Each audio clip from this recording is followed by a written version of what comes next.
6 de la mañana, 42 minutos. César Tamayo Tobón es el decano de la Escuela de Economía y Finanzas de la Universidad de AFIT de la ciudad de Medellín. Decano, bienvenido. Queríamos conversar con usted algunos temas que tienen que ver con la economía. El fin de semana anterior hablamos del crecimiento bajo de la economía, que tiene un impacto grande, pero queríamos conversar con usted, que ha sido también columnista habitual de este espacio, para que nos cuente, nos desmenuce qué fue lo que pasó, por qué primero cayó la economía tan estruendosamente el año pasado. Buenos días, bienvenido. Muy buenos días, Andrea, Juan. Un gusto estar con ustedes y un saludo muy especial para toda la audiencia del Consejo de Redacción de Teleantioquia. Efectivamente, son unas cifras muy preocupantes las que conocimos del crecimiento económico, un desempeño bastante mediocre en el año completo, de menos de un punto porcentual, 0.6%. La economía está creciendo menos que la población. Es decir, que el ingreso per cápita va a estar cayendo en el 2023. Eso nos habla de que la prosperidad de los colombianos se está deteriorando. Y cuando miramos el detalle, como lo decías, Juan, hay varias cifras preocupantes ahí. De las pocas cosas que están creciendo es la administración pública. Por ahí todavía viene creciendo el sector de recreación, el sector cultural, y venía a una tasa muy alta, se está desacelerando, pero todavía digamos que crece. Buena noticia el crecimiento del agro, pero de ahí para abajo todos son malas noticias, y en particular los sectores que más nos preocupan, porque son los sectores que generan buen empleo, que son construcción, comercio, manufacturas, industria, todos cayendo a tasas de más del 2,5%, 3%, 4%. Así que por ese lado es muy preocupante y sin duda pues vamos a estar viendo en los próximos meses una distorsión en el empleo. Eso es muy preocupante, así que bueno, hubo revisiones del crecimiento en los trimestres previos, también a la baja, así que no son muy buenas noticias lo que vemos, sobre todo considerando lo bien que les está yendo a nuestros principales socios comerciales. Estados Unidos está creciendo al 3%, es una tasa muy alta para un país avanzado. China, que se está desacelerando, pero igual está creciendo al 5%, nuestros principales socios comerciales creciendo. Tenemos algo de viento de cola y aún así la economía colombiana tiene un desempeño muy pobre. Incluso México está creciendo, que tradicionalmente no es exacto. México creciendo al 3% es digamos bastante positivo para ellos, y nosotros muy estancados, así que muy preocupante lo que estamos viendo. Decano, pero ¿usted qué cree que fue específicamente lo que sucedió? Porque definitivamente este es un frenón en seco de la economía, como decimos coloquialmente, un batacazo recibir esta cifra que nadie se esperaba. Obviamente sabemos que no estamos en buenos tiempos económicos, pero tampoco se esperaba una cifra tan baja. ¿Qué fue lo que pudo pasar? Bueno, desde el punto de vista, digámoslo, meramente estadístico, hubo unas revisiones a la baja de los crecimientos previos, y por eso vimos que muchos de los analistas se descacharon, tuvieron pues una brecha. El 1,5. Así es, y claro, teniendo en cuenta las cifras de primero, segundo y tercer trimestre, pues habían hecho sus pronósticos para el cuarto y el cierre del año. El cuarto trimestre no solo estuvo más mal de lo que esperaban, sino que además todos los demás lo revisaron a la baja. Entonces digamos que eso es como la explicación mecánica, pero en el fondo todos sí venimos sintiendo una desaceleración muy fuerte, un debilitamiento de todos los sectores de la economía. La confianza del consumidor viene cayendo, la confianza de los empresarios vienen cayendo. Todas las encuestas que vemos mes a mes o trimestre a trimestre vienen mostrando un debilitamiento en la confianza. Así que, y bueno, ya digamos viendo esa confianza del consumidor en qué se materializa, esa confianza de los empresarios, esa pérdida de confianza en qué se materializa, la noticia, digamos, del fin de semana es la tremenda caída de la inversión. Claro. La inversión total, inversión bruta, está cayendo al 24% aproximadamente, pero la que más preocupa es lo que los economistas llamamos la inversión bruta de capital fijo, que es aquella que descuenta el efecto de inventarios. El efecto de inventarios es importante, especialmente en algunos sectores, por ejemplo, como en vivienda. En vivienda, cuando hay desacumulación de inventarios, pues en últimas también hay pérdida de inversión.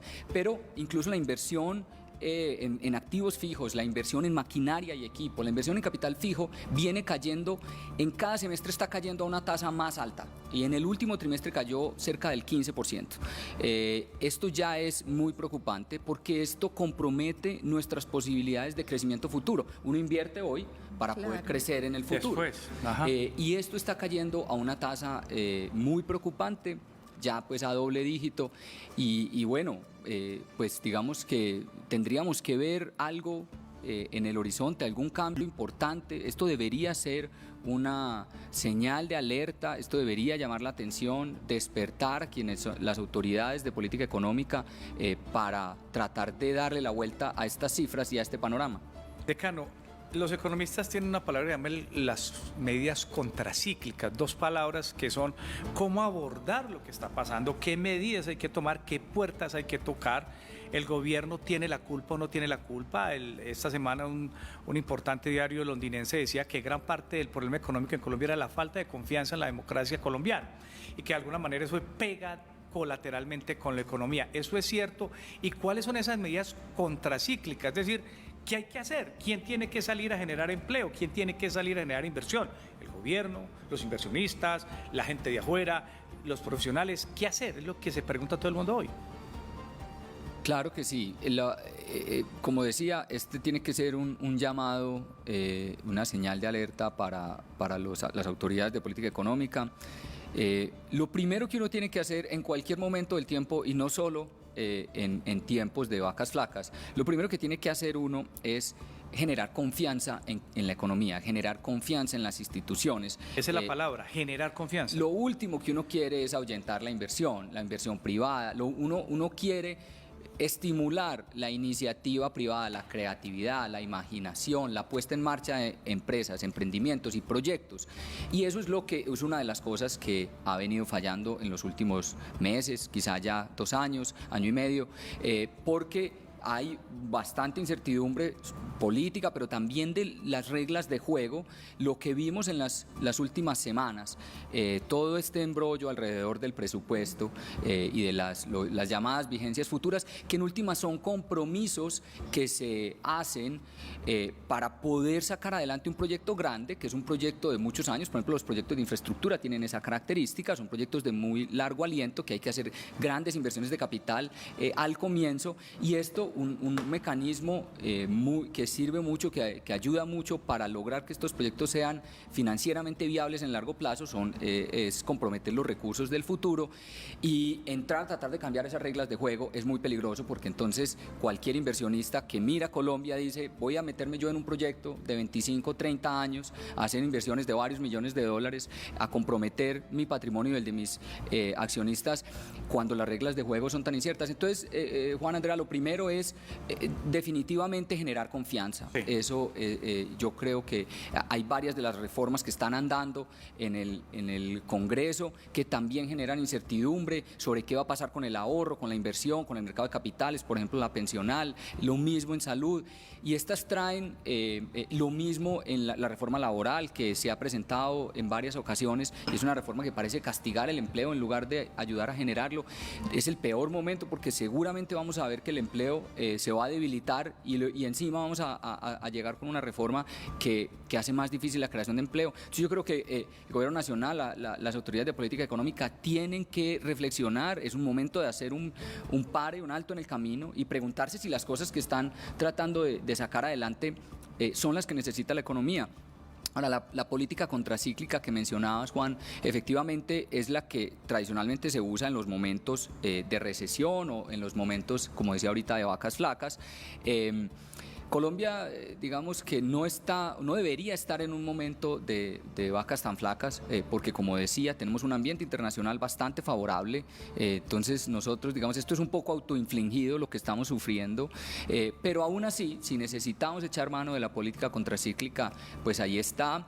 Es principalmente en 2 vías: la política monetaria, que afecta el costo de vida, las tasas de interés, digamos a lo que las personas se pueden endeudar para comprar vivienda, vehículos, para consumir, y la política fiscal. Por el lado de la política fiscal estamos viendo pues ya un presupuesto bastante elevado. El presupuesto para este año crece casi 20% comparado al del año pasado, el presupuesto público, el presupuesto general de la Nación.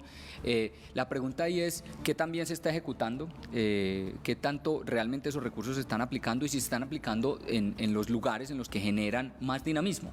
Entonces esa es la pregunta clave que tiene que hacerse. Eso tiene una cascarita. Y es que uno sí quiere gastar, digamos, el gobierno puede gastar un poco más, tratar de estimular la economía, pero por otro lado hay unas restricciones de cuánto puedo yo gastar y eso cómo puede afectar o no la confianza, porque si existe incertidumbre sobre si yo voy a ser capaz de pagar mis cuentas en el futuro como gobierno, ¿cierto? Entonces hay que ser responsable, hay que buscar estimular y dinamizar la economía con el gasto, sí, pero de una forma moderada y muy inteligente, porque si no se nos abre una brecha fiscal que luego lo que genera es incertidumbre, mayores costos de endeudamiento y demás. Y la política monetaria está empezando a operar la parte contracíclica de la política monetaria. Digamos, el Banco de la República está empezando a bajar tasas de interés en la medida en que la inflación siga cediendo, que ya está cediendo y lo vimos en enero. Creo que lo va a seguir haciendo y los costos... ahora, las tasas de interés de los bancos ya vienen bajando. Entonces no todo tiene que esperar a que el Banco de la República baje sus tasas, pero eso va a pasar sin duda y eso va a ayudar un poco. Vamos a ver qué tan grande es el efecto de la política monetaria, porque como les decía, generar confianza es el nombre del juego en estos momentos. Decano, una de las reacciones a esas cifras de crecimiento tan bajas fue la del exministro y actual rector de la IA, José Manuel Restrepo. Él decía, al gobierno le iría bien si se retiran 2 de las reformas que tiene planeadas y eso podría motivar de nuevo la inversión en el país. ¿Usted cree que eso es así? Usted precisamente ahorita mencionaba esas reformas a las cuales le ve inconvenientes precisamente para esta reactivación económica. Sí, lo que pasa es que esas reformas, algunas de ellas, generan más incertidumbre de lo que logran corregir. Yo creo que este país sí necesita cambios en su sistema pensional, sin duda cambios en el Código Sustantivo del Trabajo, también algunos cambios en el sector de salud. Son todos temas que necesitamos abordar y que tenemos que corregirles cosas. Lo que pasa es que lo que está promoviendo, lo que está proponiendo el gobierno nacional, creo que hace más daño de lo que corrige. Y por lo tanto genera toda esta incertidumbre, así que yo creo que pues no estaría mal que al menos se haga un alto, se revisen y vean si se pueden volver a presentar. Ahora, estamos ya prácticamente a mitad de este gobierno. Yo la verdad vería muy difícil que un gobierno a la mitad de camino pueda, con las dificultades de gobernabilidad que tiene pueda a mitad de su mandato presentar 3 reformas grandes como estas. Más la de servicios públicos que también viene en camino. Además que viene la de servicios públicos, viene la de educación. También entonces 5. Yo creería que yo me concentraría, digamos, en aquellas que son más apremiantes, pausaría esas que generan más incertidumbre desde el punto de vista de la economía, la generación de empleo y prosperidad, y las revisaría. Quizá podría dejar unas buenas bases para una administración que llegue y en sus primeros meses, que es cuando tienen la oportunidad de pasar las reformas más importantes, ponerlas a discusión. Y mientras tanto, lograr restablecer un poco la confianza y dinamizar nuevamente la economía. Conversa con otro César Tamayo Tobón, él es economista, es el decano de una de las universidades más prestantes de la ciudad, que tiene la carrera de economía más ranqueada en Colombia y en algunos sectores de Latinoamérica. César, en lo personal, desde antes de estar en la decanatura había estado trabajando como consultor de organismos multilaterales en Washington, o sea que conoce muy bien el tema de los países y habla de confianza. César, la pregunta es, ¿este gobierno sí escucha a la academia? ¿Este gobierno sí escucha recomendaciones? ¿O va por un camino ciego llevándose unos puntos para ganar otros? El tema del populismo, el tema de lo que ustedes los economistas llaman la trampa de pobreza con los subsidios sigue siendo todos los días caldo de cultivo. ¿Qué va a pasar si el gobierno no escucha ni a la academia, ni a los estudiosos, ni a los opinadores y sigue por un camino cerrado? ¿Qué puede pasar? Es una pregunta difícil, Juan. Pues miren,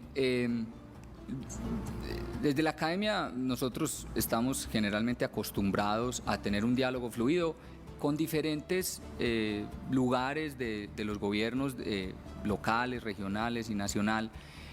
Muchas veces pues se entienden lo que sucede al primer nivel, digámoslo, es la política, y ahí hay veces hay funcionarios mejor preparados que otros, con más experiencia que otros, pero en últimas nuestro diálogo siempre trata de ser más con aquellos funcionarios que llevan un tiempo, que conocen bien las instituciones, y ahí digamos que algo había fluido, había existido comunicación, insumos con el gobierno nacional, pero lo que ha venido pasando recientemente pues digamos es cada vez más preocupante. Ahorita el lío que mencionaba alrededor del presupuesto y la no especificidad de un monto no menor, que lo que hacía era que dejaba en el aire un montón de inversión hacia adelante. Eso trajo, si ustedes se acuerdan, entre todas las noticias que vimos, un par de personas claves del gobierno terminaron saliendo por cuenta de eso, el director de Planeación Nacional y la directora de Presupuesto, dos funcionarios con los que se podía tener una discusión, establecer unas discusiones académicas y pues digamos, académicas no quiere decir que no sean aterrizadas, ni que no sean pragmáticas y no puedan usarse para mejorar las condiciones de vida de la gente. Académicas quiere decir que toman insumos de la evidencia, de qué cosas han funcionado mejor que antes, de qué cosas ya hemos aprendido, que no tenemos que reinventarnos la rueda y cometer los mismos errores, porque los errores en política pública son muy costosos. Los recursos públicos que se usan para hacer política económica y social deben ser custodiados con el mayor recelo. Tienen que ser aplicados usando la mejor evidencia disponible que tenemos, el mejor conocimiento. Es muy delicado malgastar los recursos públicos, son muy escasos, especialmente en un país como Colombia. Por eso es que es importante tener el insumo de la evidencia, de los estudios que se han hecho, de lo que hemos aprendido. No es un capricho. Y como decía, hemos logrado tener algo de comunicación y de insumo con el gobierno, pero eso se ha ido deteriorando cada vez más. Se va cerrando. Así es. ¿Qué, César? Decano, y precisamente ahí usted cómo ve el desempeño del ministro Bonilla. Por ahí leía algunos análisis que dicen debe, digámoslo, tener más carácter y parar en seco algunas decisiones del presidente que técnicamente pues no son convenientes. ¿Usted cómo ha visto ese desempeño? Pues le diste exactamente al punto clave. El ministro de Hacienda es, junto con el director o la directora, o la ministra de Hacienda o el director o directora de Planeación Nacional, son quienes deben parársele en la raya al presidente. Son los que tienen que conocer en detalle las implicaciones de alguno de las ambiciones y de los deseos que tiene el presidente y sus ministros. El presidente y sus ministros lo que hacen buena parte del tiempo es ver en qué pueden gastarse la plata. El ministro de Hacienda y el director de Planeación Nacional, el ministro de Hacienda lo hacía y por eso salió. Exactamente, es el que tiene que decir, hombre, no alcanza para tanto. Quisiéramos, todos quisiéramos, pero no alcanza. Sí. Y el director de Planeación tiene que decir, ahí no, ¿cierto? Entonces, y eso no está sucediendo. Eso no está sucediendo y yo sí creo que el ministro de Hacienda trabajó con el presidente en la alcaldía, sabemos que le cuesta mucho trabajo decirle que no. Y estamos viendo las consecuencias de eso. César, estamos viendo tanto las consecuencias que quien le dijo que no fue el director de Planeación, claro. Y le dijo, mire, presidente, qué pena, y lo sacó y se va. Así es. Esta semana una columna, él decía, él es filósofo además también, y citaba a Habermas y a los filósofos y decía en dos palabras, decía, una cosa es lo que se puede hacer desde la praxis y otra cosa es lo que se puede hacer desde la teoría. En resumen, el director de Planeación Nacional anunciaba su salida y justificaba su salida en hechos en los cuales una cosa es la letra y otra cosa es la realidad. César, y con esto quiero terminar el tema de cómo es la realidad de Antioquia. Este fin de semana veíamos dos conciertos gigantescos, multitudinarios, la Solar, que va de la mano que usted decía. Hay reglas de la economía que en Antioquia pegan mucho, eventos, espectáculos. Termina enero con las ferias grandes y eso mueve la economía y eso tranquiliza un poco, pero el comercio solo, febrero y marzo son desolados, no hay grandes temporadas, termina para el comercio la temporada escolar y quedan viendo y silbando mal hombre, quedan esperando marzo, que es Día de la Mujer, para activar el comercio, pero de resto vacas flacas. Los constructores dicen, sector de infraestructura, vías, con el tema de recursos a largo plazo que son para financiar. Están en el limbo porque aún no se sabe qué va a pasar con el nuevo decreto, y Construcción dice, no nos han activado todavía porque gran parte de esto depende de los subsidios. Son dos grandes motores de la economía, que es la infraestructura. Pero Antioquia, ¿qué? ¿Cómo la ves? Porque Antioquia, sin duda alguna, es un espacio distinto dentro de la economía nacional.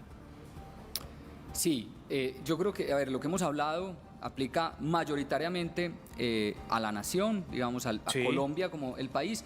Antioquia ha tenido un comportamiento un poquito distinto Sí. en los últimos años, un par de 2, 3 años. En Antioquia, por ejemplo, la construcción no ha caído como ha caído en el resto del país. Sí. En Antioquia, por ejemplo, el empleo le ha empezado a ir mejor que al resto del país. Antioquia tiene, digamos, un par de sectores que están empezando a mostrar que si los miramos ampliamente, un par de actividades, tienen oportunidades, se nos abren muy buenas oportunidades. Todo lo que está relacionado con la creatividad humana, que va desde lo que mencionabas de industrias musicales, pero hasta la creación aplicada a la ingeniería, a la creación de videojuegos, software. Toda esta industria está creciendo en Medellín bastante desde hace ya varios años, y toda una industria de productos y servicios como de especialidad que tratan de llegar a servir ciertos mercados difíciles. Son dos cosas que hemos visto emerger en Antioquia en los últimos años, y creemos que los antioqueños debemos aplicarnos en ellas, identificar qué nos ha hecho fuertes, qué nos ha hecho tomar ventaja en estas dimensiones de la economía, y impulsarlas. Nosotros el año pasado tuvimos una serie de conversaciones con líderes y empresarios de la región y veíamos que no valía la pena concentrar la discusión tanto en lo que sucede y lo que hace o no hace el gobierno nacional. Correcto. En últimas, el destino de Antioquia depende mucho más de lo que nosotros hacemos que de las políticas o del gasto público. Claro, hay algunos escollos duros como este que tiene que ver con las vías 4G o con la aplicación del presupuesto, pero en términos generales, la riqueza que se genera en esta región tiene mucho que ver con lo que nosotros hacemos, con el capital que atraemos, con las compañías que tenemos por fuera, que hay, digamos, multilatinas que tienen hoy inversiones en toda Latinoamérica y son líderes en varios sectores. Entonces veíamos que hay una oportunidad muy grande para dejar esta cacofonía del gobierno y la confianza y las políticas, que yo sé que me gasté la mitad de esta entrevista en eso, pero es también un momento para llamar, digamos, a los antioqueños. Exactamente. Sí, claro. Porque en últimas es lo que nos queda. Sí, ¿cierto? claro. Nos queda, o sea, no dependamos tanto del gobierno, vámonos nuestra solos. iniciativa privada. Claro. Y el trabajo que ha existido muy cercano entre universidad, empresa, Estado, comunidades en Antioquia y en Medellín, eso nos queda y creemos que ahí, digamos, es donde debemos concentrar nuestras energías y ver cómo trabajamos con el gobierno nacional para impulsar algunos de estos sectores, qué oportunidades podemos aprovechar. Ahorita, pues con la implementación del distrito, se nos abren algunas oportunidades para tener cierta ventaja, cierta autonomía sobre qué sectores queremos impulsar. Vamos a reviviendo Ruta N y todo el sector de emprendimiento que está. Entonces es optimista con la economía antioqueña versus la economía antioqueña versus la economía nacional. Medellín y Antioquia, todas sus regiones, estamos viendo dinamizarse todas las subregiones de Antioquia, así que sí, yo me mantengo optimista con respecto a Medellín y Antioquia. Decano, y ya que mencionamos al exdirector de Planeación, Jorge Iván González, ¿cómo le parece que él haga parte de ese equipo que busca el referendo de la autonomía fiscal que impulsa el gobernador de Antioquia? Bueno, pues yo vi la noticia así, el titular, digamos, no sé exactamente en qué parte va a trabajar el exdirector de Planeación, el profesor Jorge Iván, pero yo creería que su interés está más en llegar como proponer, estudiar cuáles son las mejores alternativas, más que la parte política del referendo, que es una bandera, digamos, del gobernador, yo sé, pero este ha sido un interés del director de Planeación desde mucho antes, desde que él estaba en Planeación. De hecho, nosotros desde la universidad ya estábamos en conversaciones con Planeación Nacional para tratar de construir unos escenarios de profundización de la descentralización. Esto ya estaba, digamos, en su cabeza y por eso me parece, era una iniciativa suya, por eso me parece consistente, coherente, que al salir del gobierno él quiera ayudar a los municipios o a los departamentos que quieran liderar y que quieran llevar el estandarte. Entonces yo creo que ahí va a ser como su aporte, más en la parte de posibilidades, escenarios, la parte técnica de construcción como de caminos y alternativas, y él es un economista, digamos, bien entrenado que puede aportar y mucho. viene de la allí, seguro. academia, porque él es Así profesor. César, finalmente como el tema positivo, porque la idea no es dar en un día tan triste, con tanto tema negativo de orden público, dar como una señal que usted como decano de una facultad de economía dice, mire, hay esperanza. Y la gente, nosotros nos ven mucho los empresarios, el pequeño, el mediano empresario, que esta hora antes de salir para la oficina dice, mira, escuché lo que dijo el decano de AFID, me funciona. Y él está pensando en invertir, él está pensando en generar empleo, está pensando en abrir una nueva empresa en Medellín, en el área metropolitana. El pequeño confeccionista que dice, ¿será que compro esa máquina? ¿Será que abro esta otra? El hombre que está pensando con este gran boom del turismo en Medellín, ¿será que me meto a transformar 2 o 3 hoteles y los compro y eso genero empleo? La persona que está pensando en abrir un restaurante, o sea, decir, láncese hombre, tranquilo, hágale, que si bien la economía nacional va a regular, en Antioquia hay futuro. En Antioquia hay futuro, efectivamente, Juan, y yo creo que lo que tenemos que ser es inteligentes de en dónde hacer esas inversiones, de a qué sectores llegar, para, digamos, no enfrentar después unas frustraciones. Yo sí creo que, como les decía ahorita, Antioquia y Medellín tienen estas oportunidades en dos caminos, dos vertientes importantes alrededor de todo lo que es la creación humana y alrededor de lo que son como los mercados de nicho y de especialidad en el mundo. Nosotros tenemos un montón de productos que la gente compra feliz en rincones del mundo con una prima de precio muy alta. Entonces tenemos que aprovecharlas, pero tenemos que identificarlos, tenemos que trabajar juntos allí, y esto no es solo para las grandes empresas. Yo veo las grandes empresas que se juegan, digamos, su capital en grandes proyectos de infraestructura con mucha incertidumbre, pero veo empresas pequeñas y medianas también apostándole a exportar algunos productos, una confección que tiene ciertas características que un mercado objetivo en el sur de la Florida, en Estados Unidos, lo aprecia. Un nicho. O en algún lugar en el centro de Europa donde es difícil de llegar con ciertos productos frescos, algunos tipos de flores, de productos vegetales vivos que son difíciles de llevar a otros lugares. Esos sectores están creciendo, esas pequeñas empresas están creciendo, están generando empleo de buena calidad, tienen los mejores salarios de la economía antioqueña, de manera que yo sí veo ahí una oportunidad, y hay una buena conversación con empresarios y con gobiernos, tanto local como regional, las alcaldías locales, entre ellas la de Medellín, pero también la gobernación de Antioquia, muy metidos en esta conversación. Los tuvimos en el año pasado, los tuvimos en EAFID, a las campañas y a los ya electos que llegaron allí para que habláramos de esta estrategia de desarrollo económico para Antioquia que hicimos el año pasado y que ahora sigue contagiar e implementar. Y están muy animados, están montados y nos dicen qué hay que hacer, cómo puede el sector público. Entendemos que esto llama a la iniciativa privada sobre todo y que llama a Antioquia a ser dueña de su destino, pero ¿cómo puede el sector público ayudar? ¿Qué cosas podemos facilitar? Entonces encontramos una conversación abierta ahí también y digamos unos puentes tendidos, así que yo creo que hay razones para ser optimistas con Medellín y con Antioquia y las subregiones de Antioquia. Él es César Tamayo Tobón, el decano de la Escuela de Economía y Finanzas de AFID. Decano, qué alegría haberlo tenido acá de nuevo. Este año no nos había visitado. Este año no nos habíamos visto. Y es un honor, como siempre, tenerlo acá. Muchísimas gracias por su tiempo. No, muchas gracias a ustedes por la invitación. Gracias, Un saludo nuevamente a toda la audiencia.